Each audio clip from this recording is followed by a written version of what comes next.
कौन सी बुद्धि? ज्ञानी की बुद्धि। ज्ञानी की बुद्धि जो होती है मतलब कि वो हमें विनय से प्राप्त होती है। किससे प्राप्त होती है? विनय से प्राप्त होती है। तो आपने सुना है कि भाई उत्तराखंड जो सूत्र है उसकी जो शुरुआत हुई किससे हुई? पहला अध्याय कौन सा है? विनय से। मतलब विद्या ददाति विनय, विद्या की प्राप्ति किससे होती है? विनय से प्राप्त होती है। क्योंकि अगर किसी व्यक्ति में विनय नहीं है उसे कितनी भी विद्या का ज्ञान दिया जाए उसको विद्या आने वाली नहीं है। अब कोई भी ज्ञानदाता जो होता है वो सामने वाले की पात्रता भी देखता है कि वो कितना मतलब सीखने के लायक है, कितना मतलब ज्ञान को अपने अंदर धारण कर सकता है, उसके अनुसार से क्या मिलता है?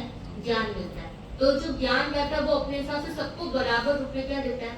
ज्ञान देता है। जो गुरुजन होते हैं, जो बड़े होते हैं, सबको समान रूप से ही ज्ञान देते हैं, लेकिन अपनी अपनी बुद्धि का फर्क होता है कि कोई कितना ग्रहण कर पाता है, कोई कितना ग्रहण नहीं कर पाता है। तो अपने अपने हिसाब से जितनी बुद्धि होती है उसके अनुसार वो व्यक्ति क्या कर लेता है? उस ज्ञान को धारण कर लेता है।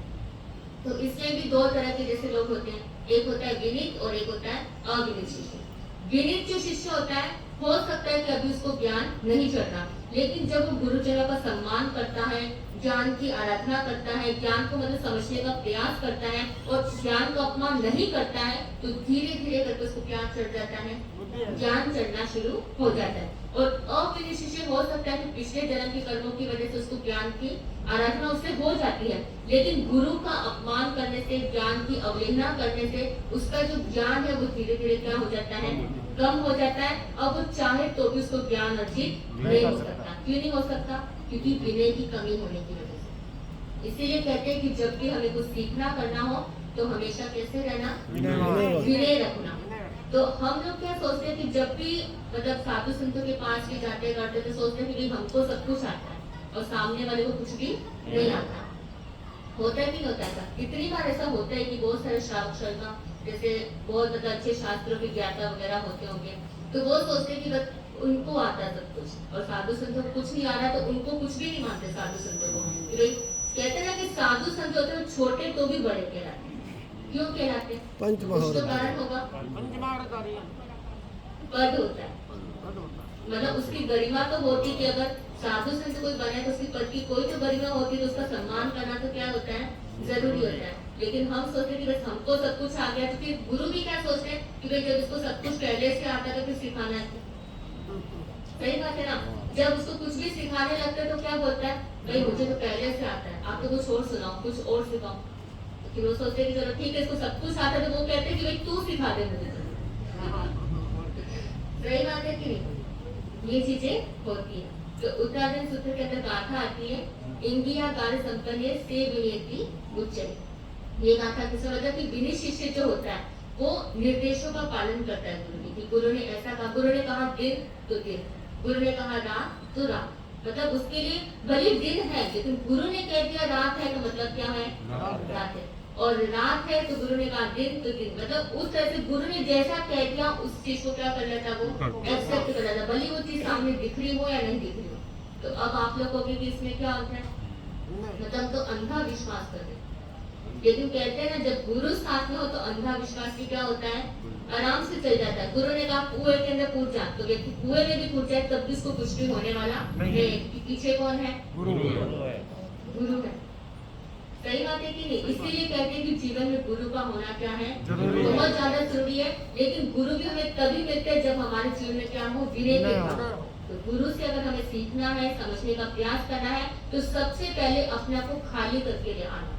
कैसे आना है? खाली करके। जो भी आपका ज्ञान था, जो कुछ भी था, वो मतलब पीछे रह गया। ये सोचो कि जब आप गुरु की शरण के अंदर आए हो तो उस वक्त आपके अंदर कुछ भी नहीं है, बिल्कुल एक अबोध बच्चे की तरह आप आए हो। ये सोचना अपने आप को, क्योंकि अगर आप खाली आओगे तभी कुछ पा करके जा पाओगे। अगर भरे हुए आओगे तो कुछ भी पाने वाले नहीं। अब गिलास भरा हुआ है तो उसके अंदर वापस और पानी डालेंगे तो कितना समय लगेगा?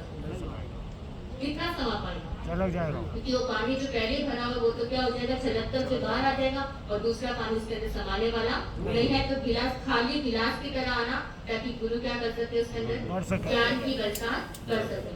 तो गुरु तो अपनी तरफ से पूरे मतलब समुद्र को लेकर के बैठे हैं कि आप लोगों को अपने ऊपर है कि आप लोग बाल्टी लेकर के बैठे हो, टब लेकर के बैठे हो, या क्या लेकर के बैठे हो, कि आप कितना ग्रहण कर सकते हो उस चीज को। तो वो चीज क्या होती है? मतलब होती है। तो इस तरह से विनित और अविनित शिष्य के बारे में बताया जाता है कि जो विनित शिष्य होता है वो विद्या की क्या करता है, आराधना करता है, गुरु का सम्मान करता है, गुरु को वंदन नमस्कार करता है, और सम्मान से शाब्दिक नहीं बल्कि दिल से उनका सम्मान करना। एक तो होता है शाब्दिक सम्मान की, शाब्दिक में क्या होता है कि गुरु जी को वंदन किया, नमस्कार किया कि गुरु जी मतलब मेरे लिए ये है वो है, लेकिन दिल में उनके प्रति कोई भी सम्मान के भाव नहीं होना। मतलब जब उनसे अलग से मिले तो उनके प्रति कोई सम्मान नहीं रखना, उनको कुछ भी कह देना, कुछ भी बोल देना, लेकिन बाहर सबके सामने क्या करना, उनका विनय करना। तो उस विनय का भी कोई मतलब नहीं रहता।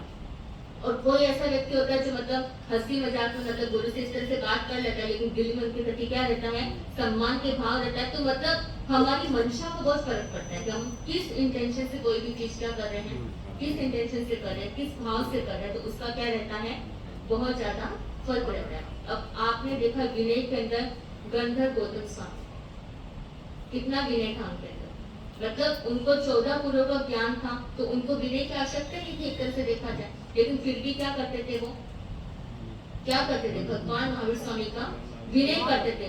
जब उनकी दीक्षा नहीं हुई थी तो उस वक्त उनको क्या था, मतलब इतने बड़े ब्राह्मण थे और इतने यज्ञ वगैरह उनका करने का सब रहता था, इतने मंत्रों के ज्ञाता थे, लेकिन उनके मन में भी क्या आ गया, प्रश्न आ गए जीव के बारे में, आत्मा के बारे में, और वो सोचते कि मतलब मुझसे बढ़कर कौन है। उस समय उनके मन में क्या था, अहंकार था।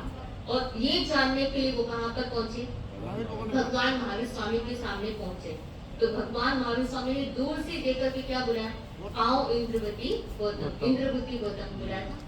तो वो सोचे कि मेरा नाम कैसे जानते, फिर सोचे कि चलो हो सकता है कि भाई मेरा नाम इतना विख्यात, इतना प्रसिद्ध है, तो सब बच्चा बच्चा जानता है, तो ये भी क्या कर लिया होगा, इन्होंने सुन लिया होगा नाम कहीं से, तो ये क्या कर दिया, समझ गए और पहचान लिया इन्होंने। तो चलो ठीक है, इंद्रवती गौतम के नाम से बुलाया और वहां पर वो उपस्थित हुए। फिर भगवान महावीर स्वामी ने कहा, क्या तुम्हारे मन में जीव के प्रति, आत्मा के प्रति इस तरह का कोई प्रश्न तुम्हारे मन में उपस्थित हुआ है? कि जब ये बात बोले कि ये मेरे मन की बात कैसे समझ सकते हैं, तो ये उनके लिए क्या था, बहुत बड़ी आश्चर्य की बात थी। तो उनका जितना भी घमंड था, सारा घमंड क्या हो गया, वही चूर चूर हो गया। तो जब उनका घमंड चूर चूर हुआ, तब जाकर के वो आत्मा के पद पर क्या हो पाए, अग्रसर हो पाए। और उसके बाद जो उनके अंदर इतना विनय भाव आ गया कि उन्होंने क्या कर लिया, मुक्ति को प्राप्त कर लिया। आज गौतम स्वामी भगवान महावीर स्वामी के सबसे प्रिय शिष्य बन गए। कैसे बन गया, शिष्य तो उनके वैसे बहुत सारे थे, लेकिन गौतम स्वामी का ही नाम क्यों लिया जाता है, विनय की वजह से। किसकी वजह से, जो गुरुजनों का सम्मान करता है, जो गुरुजनों की विनय भाव रखता है, जो उनकी सेवा करता है, नाम तो उसी का जुड़ेगा।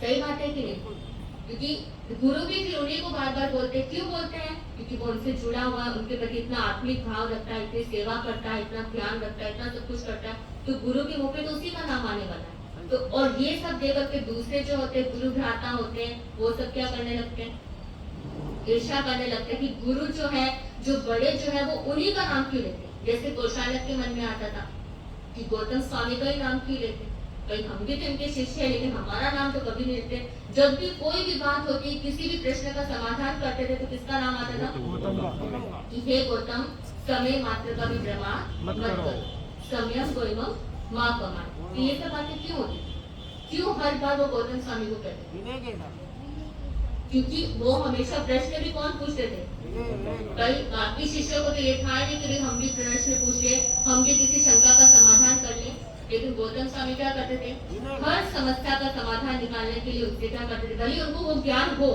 लेकिन सब लोगों के बारे में सोचते कि अगर भगवान महावीर स्वामी से लोग सुनेंगे तो इन पर क्या होगा, ज्यादा प्रभाव पड़ेगा। क्योंकि शिष्य अगर कोई बात करे तो शायद इतना प्रभाव पड़े या ना पड़े, लेकिन अगर गुरु के मुख से कोई बात निकलती तो उसका क्या होता है, प्रभाव पड़ता है।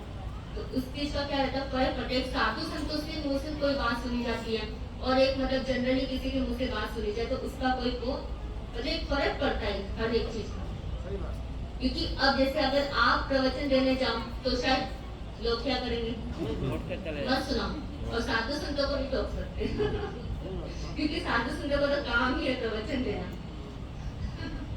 तो ये चीज क्या होती है, इस तरह से मतलब गुरु शिष्य के अंदर अपन देखते हैं तो गौतम स्वामी का क्या आता है, सबसे पहला नाम आता है कि वो सबसे विनय शिष्य थे। तो अगर विनयवान बनना हो तो किसके जैसा बनना, गौतम स्वामी की तरह बनना। मतलब कि 14 पुरों का ज्ञान होने के बाद भी उनके अंदर अंश मात्र भी अहंकार नहीं था। कि जब कहते हैं कि उनसे पूछा गया कि भाई तुम्हारा ज्ञान कितना है, तो भगवान महावीर स्वामी ने कहा कि तुम्हारा ज्ञान 14 पुरों का ज्ञान जो है ना, वो पूरे समुद्र में, जैसे लवण समुद्र को भी मान लो, और उसके अंदर पक्षी अपनी चोंच करे जितना पानी ले उतना तुम्हारा ज्ञान। तो अपना कहाँ है, अपना तो कहीं अड़े ही नहीं। मतलब तो जब 14 पुरों के ज्ञान को भी उन्होंने चोंच में भरे पानी जितना बता दिया, तो फिर सोचो कितना मतलब जबरदस्त होगा ज्ञान का। तो इसीलिए कहते हैं कि जीवन में किसका होना जरूरी है, कि आज आप जिस भी पद पर हैं, जहाँ पर भी आप पहुंचे ना अपनी लाइफ के अंदर सक्सेस में पहुंचे, तो एक गुरु की वजह से ही पहुंचे।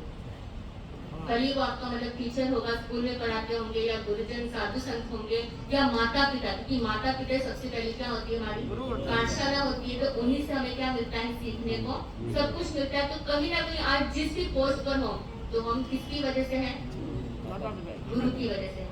तो आज अगर मैं प्रवचन दे रही हूँ या जो कुछ भी कर रही हूँ, तो वो किसकी वजह से है, गुरु की वजह से। क्योंकि